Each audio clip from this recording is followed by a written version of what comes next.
thank you for coming in. It's a very difficult, sensitive thing to discuss, and you've both been in that situation. I find it extraordinary that this survey shows that 1 million Brits think people should never date again. I know. If they lose their partner. How they can say that, how anyone can say you can't... So you expect... I lost Jade when I was 21. I know everyone's different, but am I meant to be single and lonely for the rest of my life then? So where I have actually thought I can love someone else like I love Jade again. I don't really think I'll ever get to that stage personally, but I don't think it's right that you should just be lonely for the rest of your life. You need company, you need companionship, so... Did you talk about it with Jade through those last... I mean, imagine it was very emotional, but talk about it and she was... Yeah, I didn't personally... It's not something that you'd want to talk about to your partner who's... But I imagine that Jade being Jade would have been very much about pushing... Jade forced me to talk about it. She said, I want you straight away, I want you to move on, I don't want you to be lonely, I want you to be happy, blah, blah, blah. But I sort of just told her to be quiet. I didn't think it was the right thing to talk about, so I didn't want to talk about it. And have you dated since? I have dated, yeah. I've dated one... I've had one relationship, which I think I sort of was looking for a replacement to Jade, and I sort of rushed into it, and after a couple of months, I realised it wasn't... I didn't feel the same way, and it was just row, and it was a toxic relationship, and it didn't work out, so it ended in a bad way. And that was my only one, to be honest.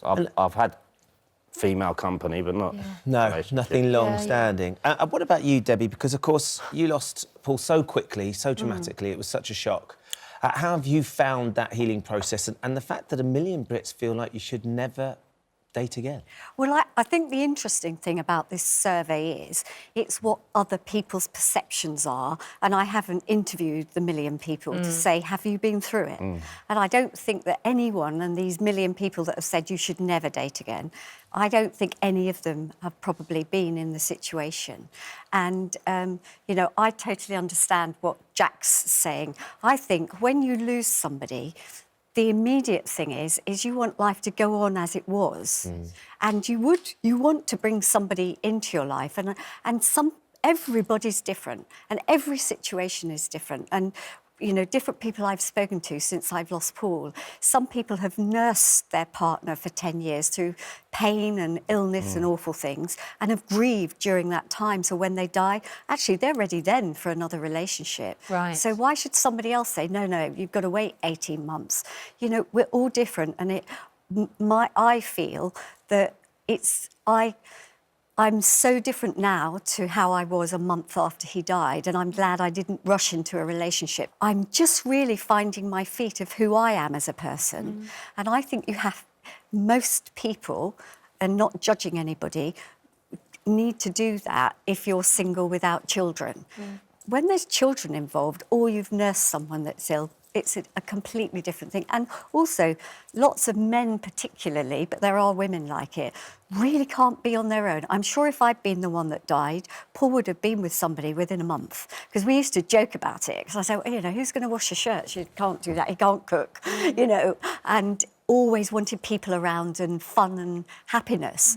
And he would never have coped with being in a house on his own. If I was out, he hated it. He was always what's ringing. different as well is that you was with Paul 31 years. Like, I've only been alive 31 years, so it's, you don't know anything different. You know what I mean? I remember life without Jade before Jade, so I feel like it's completely different for everyone's situation. You can't put a number on it. It's impossible.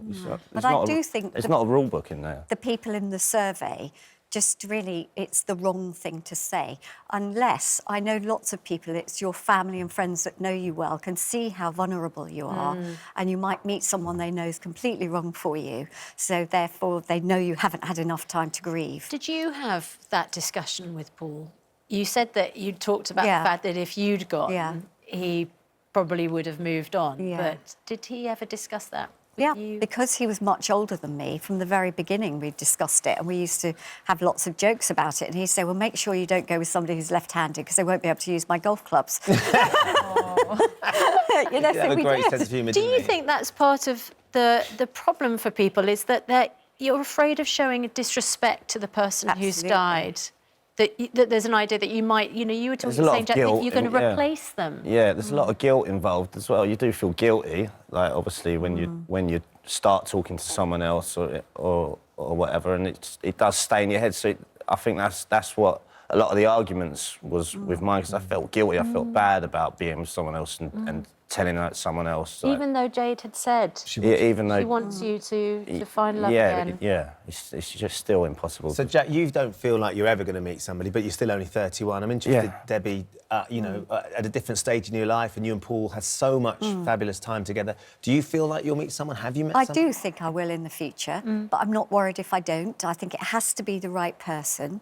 And I think that from talking to a lot of people who've been bereaved, who've rushed into relationships and got married, and it's really not been right, because they are just trying to either fill that gap or give them support or replace that person, which you're saying, is that I think that I really know that it's the wrong thing to do to try and replace that person. Yeah. So if I meet somebody else, I need to be secure in my own life, that I can be happy on my own, which I am at the moment, and then I'll come to a time that I'll meet somebody who's probably very different to Paul, but who will be that person in my life, not replacing Paul. Absolutely and right. I don't think you can do that quickly after you lose them. Well, I mean, you know, Jade and Paul, irreplaceable, aren't they? But absolutely both, you know, I hope you're both in a position at some stage when you're ready to be able to fall in love again. I don't know if you feel like this, Jack, but it was only a couple of weeks ago. It was 3 years, Paul's anniversary.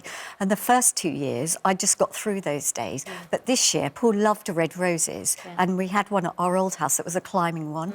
And I went to the garden centre and bought a beautiful climbing red rose. It's called Paul's Scarlet, because I felt I wanted to mark the day